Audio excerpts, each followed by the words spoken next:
সোনার দামে চরম অস্থিরতা। বৃহস্পতিবার বিশ্ববাজারে সোনার দাম $4,715 স্থিতিশীল থাকলেও ইরান আমেরিকা ভঙ্গুর যুদ্ধবিরতি নিয়ে বিনিয়োগকারীদের মধ্যে বিরাজ করছে তীব্র আতঙ্ক।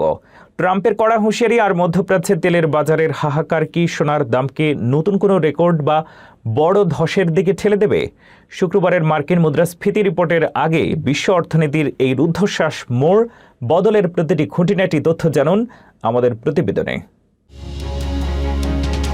বিশ্বজুড়ে বিনিয়োগকারীদের চোখে এখন আতঙ্কের ছাপ। বৃহস্পতিবার সোনার দাম $4,715 স্থিতিশীল থাকলেও বাজারের ভেতর বইছে অস্থিরতার ঝড়। ইরান ও আমেরিকার মধ্যকার ভঙ্গুর যুদ্ধবিরতি কি শেষ পর্যন্ত টিকবে, নাকি সোনার দাম সব রেকর্ড ভেঙে নতুন উচ্চতায় পৌঁছাবে? $4,607 থেকে $4,860 এই রুদ্ধশ্বাস ওঠানামা নিয়ে এখন চিন্তিত খোদ বিশেষজ্ঞরাও। প্রেসিডেন্ট ডোনাল্ড ট্রাম্প স্পষ্ট জানিয়ে দিয়েছেন, মধ্যপ্রাচ্যে শান্তি চুক্তি না হওয়া পর্যন্ত মার্কিন সেনারা সরবে না। এই ঘোষণায় বিনিয়োগকারীরা সতর্ক হয়ে উঠেছেন। 28 ফেব্রুয়ারি যুদ্ধ শুরু হওয়ার পর থেকে সোনার দাম 10% বেশি কমেছে। জ্বালানি তেলের আকাশচুম্বী দাম আর আকাশছোঁয়া মুদ্রাস্ফীতির কারণে সুদের হার বাড়ার আশঙ্কায় সোনার এই দরপতনের মূল কারণ।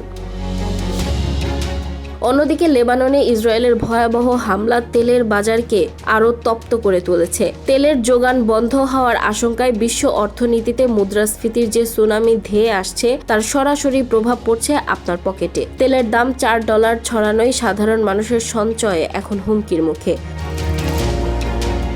শুক্রবারের আমেরিকান মুদ্রাস্ফীতি রিপোর্টই ঠিক করে দেবে সোনার গহনার দাম কমবে নাকি বাড়বে। ট্রাম্পের এপিক ফিউরি আর ইরানের পাল্টা চালের মাঝে পিষ্ট হওয়া বিশ্ব অর্থনীতির এই নাটকীয় মোড় কোথায় থামবে?